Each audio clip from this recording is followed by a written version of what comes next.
Do you know that one of the richest women in history was a Muslim, and that's Khadija Radiyallahu Anhu. And we can learn a lot from her trading practice and apply this to our businesses today. Because her model predated the Quran, and the Quran then later on to confirm that everything she was doing as a business owner is correct. And I will show you mistakes that coaches do nowadays and how you can fix them following the Khadija example.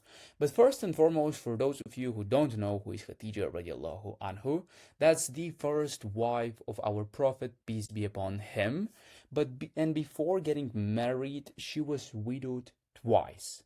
The business she had was trading business, specifically caravans because she was part of Quraysh, and she owned routes across Syria, Yemen, and Arabia. The model for this specific business was using agents, and specifically, she did something that no one else did back then, paying more for her employees, paying double than the rates, and simply following examples and trusting people, not the stocks that she actually had.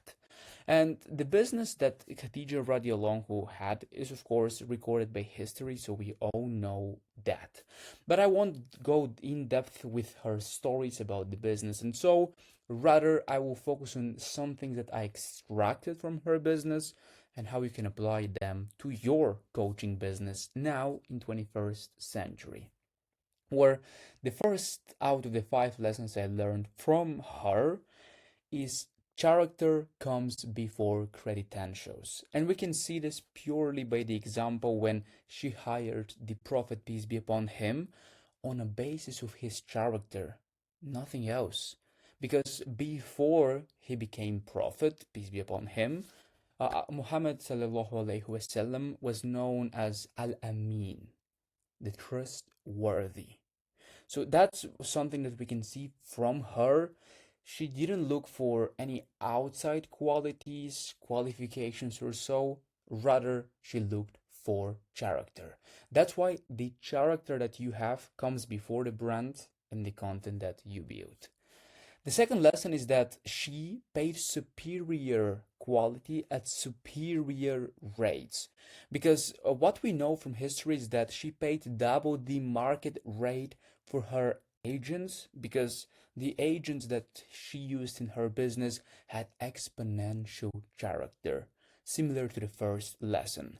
And we can see a Muslim coach who underpays for collaborations in the name of brotherhood, and we can also see Muslim coaches nowadays just undercharging for their services because they think it's Islamic. No, it's not. It's your moral and ethical obligation to pay your brothers appropriate amount for your workers, and the same for your knowledge. Your knowledge comes from Allah subhanahu wa ta'ala. Therefore, it's a gift from Him, and to honor His gift, you must charge appropriate price for that. The third lesson is strategic invasion over passive waiting. And we can see this nowadays in a lot of Muslim coaches, even in one of the previous studies I've done, where I was in Muslim communities. I observed that most Muslim coaches, entrepreneurs in general, they don't lack tactics, rather, they lack permission. They ask for permission to do something, which is why a principle we can learn from Khadija Radiyallahu Anhu, what I call is taking imperfect action. Do not wait to have everything perfectly. Go, do the things, chase the opportunity, and you'll see how the results come. Because you combine asbab, which are the needs, and you put your trust in Allah for the outcome, because at the end of the day, everything is in His hands. The outcome, but you do your part and you trust the outcome from Allah. The fourth lesson is scale through trusted networks, not personal capacity.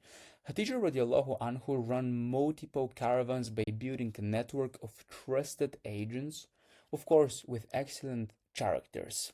And nowadays we can see this with coaches, because the coach who tries to do everything personally on his own, made a terrible mistake because he cannot scale you since he's limited to his own capacity.